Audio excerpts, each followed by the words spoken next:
J'ai eu envie d'écrire ce bouquin sur les cocktails, ça me trotte depuis genre des années, parce que principalement mon rapport au cocktail, c'est que j'en bois, j'en ai bu, et j'en ai fabriqué, et j'ai partagé avec les alipres, et je me suis passionné pour cette culture et pour les histoires que raconte le cocktail. Donc salut, moi c'est Léo Henry, je suis écrivain, et j'écris principalement des fictions, presque exclusivement des fictions, et même des fictions de mauvais genre, comme de la SF ou de la fantasy. Alors ce qui m'intéresse partout, tout le temps, et y compris quand je fais de la fiction, et là en particulier sur les cocktails, c'est les récits, c'est les histoires. C'est comment est-ce que les histoires qu'on se raconte fabriquent l'histoire et réciproquement.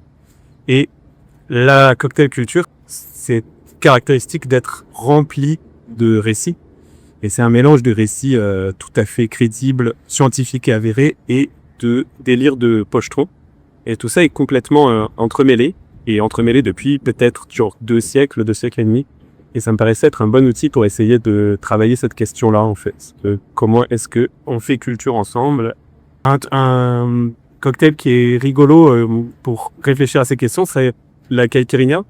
Parce que les mixologues, la nouvelle génération, là, depuis les années 2000-2010, a tendance à estimer que c'est pas un vrai cocktail. Pour plusieurs raisons qui sont toutes à mon avis mauvaises, mais la première c'est que c'est un cocktail extrêmement populaire. C'est un cocktail que tout le monde boit comme l'Aperol Spritz. Et la caipirinha c'est assez particulier aussi parce que ça c'est comme d'autres cocktails comme le Tequila Sunrise par exemple. C'est des cocktails qui sont très très associés à un pays et à une culture. Et donc quand on boit des caipirinhas, on a l'impression de boire le Brésil. Donc ce qui est assez intéressant, c'est de savoir comment est-ce que cette boisson est apparue effectivement d'abord au Brésil, mais d'où est-ce qu'elle vient. Et puis surtout, comment est-ce qu'elle est arrivée absolument sur tous les comptoirs. Et comment est-ce qu'elle a tiré avec elle ou elle a été poussée par la commercialisation massive de l'alcool de base, qui est à la base de la caipirinha, qui est la cachaça, qui était absolument pas importée avant qu'on se mette à boire de la caipirinha.